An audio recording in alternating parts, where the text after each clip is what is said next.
हा का रुसलाय? मला तुझ्या पार्लर मध्ये जायचं. तिकडे थोडा पिंक.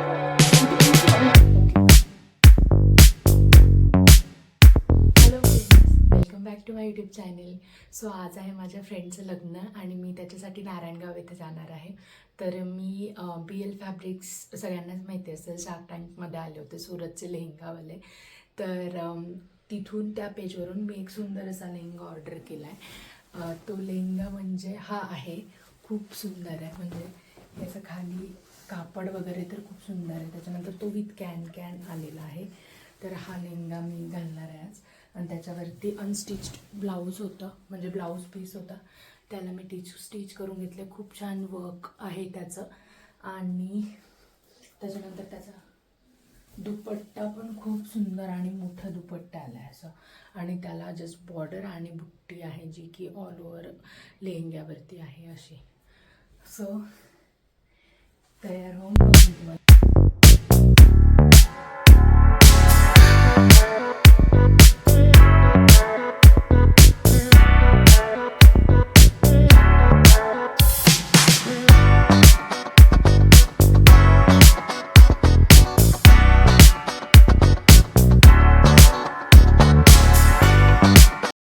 हा का रुसलाय? मला तुझ्या पार्लर मध्ये जायचं. पार्लरमध्ये काय काम आहे? मला जायचं. अरे तिथे खूप बोर होशील बाळा तू. नाही होणार. तिथे टाइम लागतो ना, आणि तिथे खेळायला काय नसतं. कशाला यायचंय तुला? यायचं. नको नको, लहान मुलं अलाउड नसतं. मस्त व्हिडिओ काढत बसली. मग काय करू? मग मला घेऊन जा ना कुठे घेऊन जाणार? पार्लर. तू काय मुलगी आहे? विचार तरी. कोणाला विचारू? तर नाही अलाउड आहे बाबा, मला माहिती आहे, मी तिथे कायम जाते. फेब्रुवारीमध्ये ते पण दुपारी लग्न होतं, त्याच्यामुळे मी मेकअप एकदम सिम्पल केला होता. No foundation, no concealer, nothing, no compact even. I just applied simple powder आणि मी एम्ब्रॉयलिसचं मॉइश्चरायझर लावलं, पावडर लावली आणि फेशियल लेअर रिमूव्ह करून घेतले.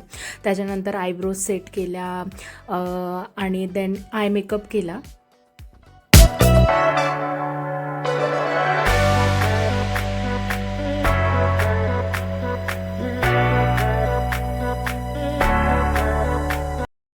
ॲक्च्युली मला मेकअप करायला खूप आवडतं, बऱ्यापैकी जमतं. पण माझ्याकडे खूप प्रोफेशनल सगळे जे मेकअप आर्टिस्टकडे प्रोडक्ट्स असतात ना, ते सगळे प्रोडक्ट्स पण आहेत. पण विषय असा होतो की मला खूप जास्त घाम येतो उन्हाळ्यामध्ये, आणि ते सगळं मग म्हणजे मेल्ट व्हायला स्टार्ट होतं. आणि तुम्ही कोणत्याही ब्रँडचे प्रोडक्ट्स वापरले ना, तर म्हणजे तुमच्या स्वेटला ते वॉटरप्रूफ असू शकतं, पण स्वेटप्रूफ जे म्हणता ना, ते इट इज नॉट ट्रू. म्हणजे तुम्ही AC मध्येच राहिले तरच तुमचा मेकअप ॲज इट इज राहतो. मग ते तुम्ही 1,00,000 रुपीजचा करून घेतलेला मेकअप असू दे, नाही तर कुठलाही मेकअप असू दे, जर तुम्हाला घाम आला आणि तो जर तुम्ही घाम पुसला तर तुमचा मेकअप 100% मेकअप निघतो. आणि मला प्रचंड घाम येतो, त्याच्यामुळे मी काही रिस्क घेतली नाही. मी जस्ट एक सिम्पल आपलं मेकअप केला, जस्ट प्रॉपर लिपस्टिक आणि आय मेकअप वगैरे केला. बँगल्स सेट करून ठेवला होता मी, पण मी एवढ्या बँगल्स घातल्या नाही, कारण मला ते हातामध्ये बँगल्स जात नाही पटकन, तर मला खूप कंटाळा येतो. मग मी थोड्याशाच बँगल्स घातल्या. स्ट्रेटनिंग केलेली होती, त्याच्यामुळे फक्त एका साईडने ट्विस्ट केलं आणि क्लिप लावली हेअरस्टाईल म्हणून. इकडे आहे ना, 100 रुपये झाले. कटिंग कडून आली बबडी. मम्मा कशी दिसते? छान दिसते. ओके, आता घागरा घातला, मी लेहंगा घालील ना तेव्हा सांगा मला मी कशी दिसते. मेकअप ठीक आहे का? काय जास्त झालं? थोडा कमी. थोडंसं कमी झालंय. तिकडे थोडा पिंक लाव. इथे पिंक लावू? ओके, ठीक आहे. जा मग, तू आंघोळ करून घ्या, आता कटिंग करून आला ना, जा. तुम्हाला डार्क सर्कल नोटीस होत असतील, पण मला चष्माच लावायचा होता, म्हणून मग मी काही कन्सिलर वगैरे किंवा कलर करेक्शन वगैरे काहीच यूज नाही केलं.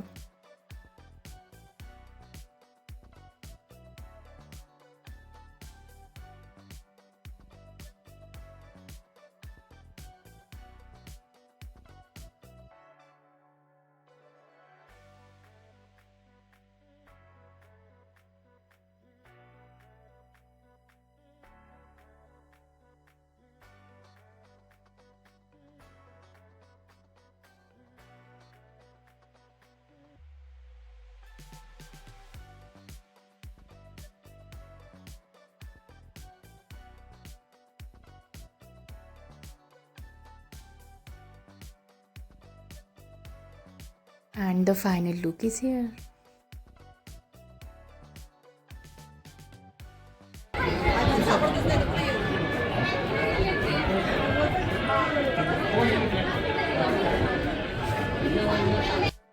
फार वर्षांची नाही, फक्त 3 ते 4 वर्षापूर्वीची आपली ओळख. हळूहळू आपण एकमेकांना समजून घ्यायला लागलो, सगळ्या गोष्टी शेअर करायला लागलो, मग ते करिअर असो किंवा पर्सनल. आज माझी गोड परी तिच्या आयुष्याची नवीन इनिंग सुरू करते. फोटोग्राफरने जेव्हा डोळ्यात बघायला सांगितलं ना, खरंच डोळ्यात पाणी आलं. इतकी ती सुंदर दिसत होती. सिम्पल मेकअप, पारंपरिक पोशाख, दोघांचा जोडाही अगदी सुंदर दिसत होता. तिला आनंदी बघून अगदी मन भरून आलं. देवा ती अशीच आयुष्यभर खुश राहू दे.